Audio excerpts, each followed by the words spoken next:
O Senhor esteja convosco. Ele está no meio de nós. Proclamação do Evangelho de Jesus Cristo, segundo Mateus. Glória a vós, Senhor.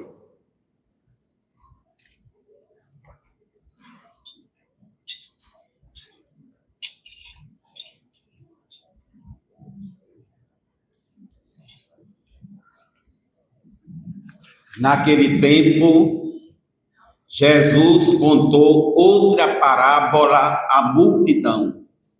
O reino dos céus é como um homem que semeou boa semente no seu campo.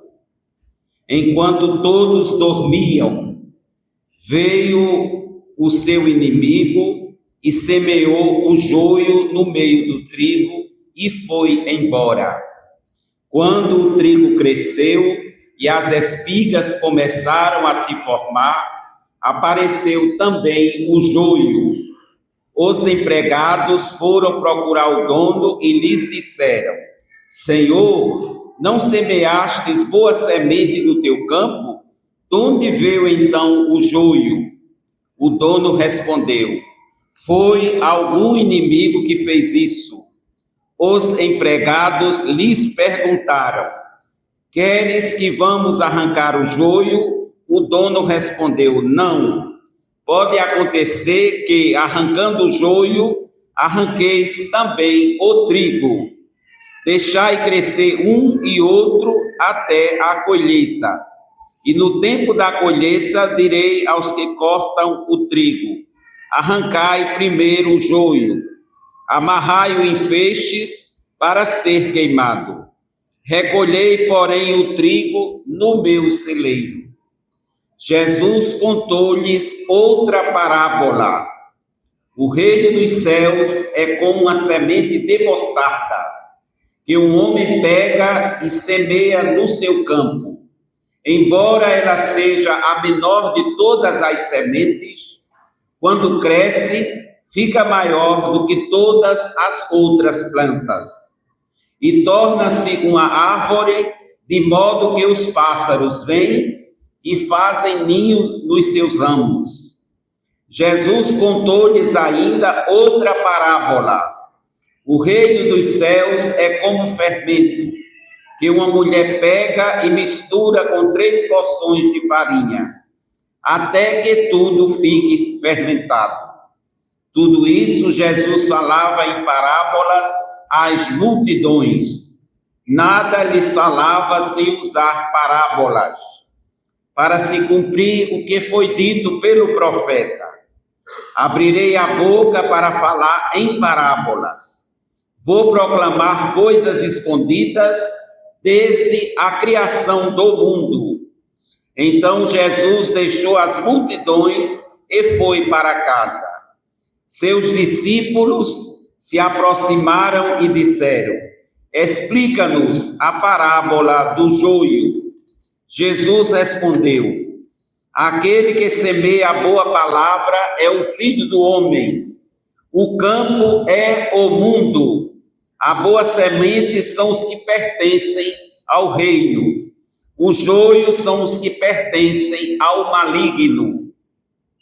O inimigo que semeou o joio é o diabo.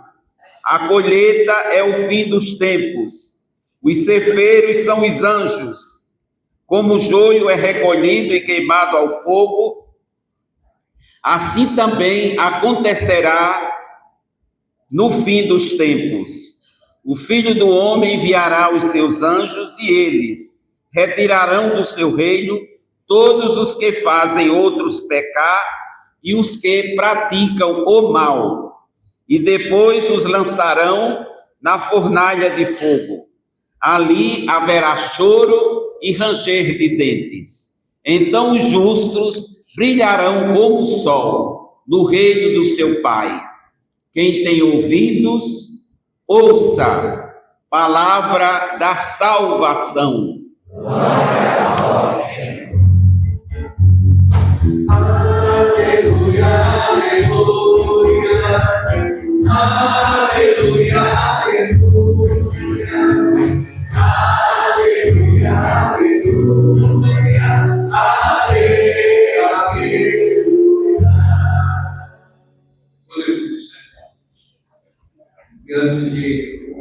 breve reflexão sobre o Santo Evangelho. Vamos acolher o Padre José, que vai se apresentar. Bom dia a todos e a todas, irmãos e irmãs. Eu sou o Padre Ivone Cassiano, sou da Arquidiocese da Paraíba, em João Pessoa, na paróquia de Santo Antônio de Lisboa, em Tambaú, ali vizinho ao mar. E muito me comove estar aqui celebrando o Eucaristia, para dizer-lhe da estima, do amor e da consideração que tenho por ele.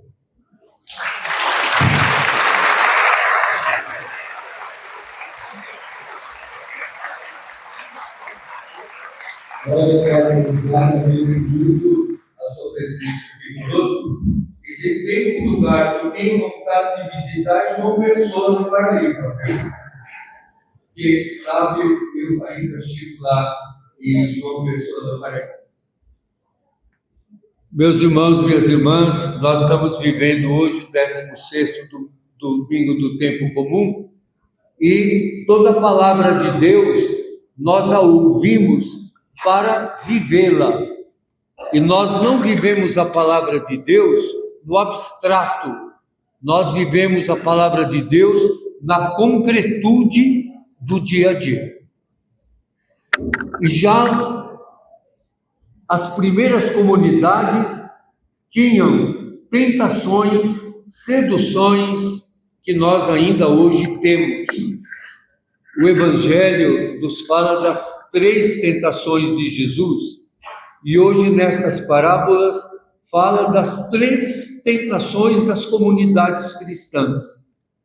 Quando fala do joio e do trigo, é uma parábola tão instigante que depois que Jesus contou as 3 parábolas do fermento, da semente e do joio e do trigo, a única que os discípulos pediram explicação foi a do joio e do trigo. E eles intimaram Jesus, dizendo, explica-nos. Ou porque eles entenderam muito bem, ou porque não entenderam. Às vezes nós rejeitamos aquilo que entendemos, porque não gostaríamos de entender, ou não entendemos e precisamos de uma explicação. Qual é a tentação que está nesta parábola do joio e do trigo? Acharmos que nós somos melhores que os outros. Acharmos que determinado grupo cristão ou determinado grupo católico é melhor do que os outros. Achar que nós sim somos os bons, os outros não. Nós sim somos o trigo, os outros são o joio. E não somos capazes de perceber os sinais do reinado de Deus, dos quais nós não somos donos. Então, nós não somos juízes para dizer como os ceifadores, queres que nós arranquemos o joio? Sabe que o joio e o trigo são muito semelhantes. Um é alimento, o outro é narcótico. Mas eles estão juntos. E às vezes estão juntos não só fora de nós, como dentro de nós também. E Jesus diz, deixa que no fim dos tempos, Deus é quem vai julgar. Deixa para lá. Deixa que quando os anjos vierem, vão separar uns dos outros. O Evangelho de Mateus sempre é o Evangelho que termina em separação. Nós gostamos de novelas ou de filmes que tudo acaba bem. O Evangelho de Mateus, aqui lendo o capítulo 13, nos lembra do capítulo 25, quando vai dizer, separarão uns dos outros. E qual vai ser o critério da separação? Jesus mesmo diz: eu estava com fome e me desses de comer. Eu estava com sede e me desses de beber. Eu estava nu e me vestistes. Eu estava preso. Ó, que coisa provocante, hein? Todo mundo despreza os presos. Eu estava preso e me visitastes. Eu era peregrino e me acolhestes. É isso que tem o joio e o trigo, que vai fazer a separação no final. Só no momento final que Jesus vai dizer para uns: vinde benditos do meu Pai. E vai dizer para outros: afastai-vos de mim, porque eu estava com fome e não me destes de comer. Eu estava com sede e não me destes de beber. Esse é o critério da separação. E para superar essa tentação de uns se acharem melhores que os outros, e condenarem, e reprovarem, e quererem ferir, machucar, seja fisicamente, seja emocionalmente. E a outra tentação é querermos a grandeza, é querermos a hegemonia. São os grupos que ficam dizendo: eu sim, eu arrasto multidões, eu ganho muita fama, eu faço isso, eu faço aquilo. E Jesus vai dizer: o reinado de Deus é como uma semente microscópica, tão pequenina como a semente da mostarda, que cresce e se torna uma hortaliça, onde os pássaros fazem ninhos. De uma semente tão pequena é capaz de crescer a tentação de se achar melhor que os outros, a tentação da grandeza, da importância, de querer ser o mais forte.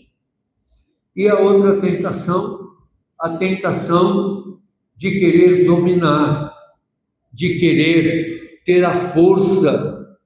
Por isso Jesus diz: o reinado de Deus é como fermento. Quando nós fazemos um bolo ou alguma coisa que vai fermento, o fermento causa um efeito, mas desaparece. Se você for comer o bolo e tiver as bolotinhas de fermento, não é bom e é amargo. Então Jesus vai comparar o reinado de Deus para que nós tenhamos perseverança, para que nós tenhamos paciência. Nossa cabeça pensa do modo neoliberal. Nós queremos produzir resultados muito rapidamente. Nós não entendemos o mistério da história e nem sempre conseguimos compreender a silenciosa presença de Deus. Deus é silencioso, não usa um megafone, vai silenciosamente levedando a massa. Assim nós somos chamados a vivenciar o amor de Deus. Muitas vezes essa vivência do amor de Deus é incômoda. Eu ontem reencontrei um livro que eu tenho há tantos anos, que é autografado pelo autor. É o livro do Padre Comblan, que se chama O que é a Verdade? E ele começa o capítulo dizendo a resposta que deu um grande filósofo, muito querido, Emmanuel Mounier. E o Emmanuel Mounier diz: a verdade é estar ao lado dos pobres. A verdade é estar ao lado dos fracos. A verdade é estar ao lado dos insignificantes. A verdade é estar do lado dos rejeitados. Busquemos a verdade, porque a verdade é Jesus.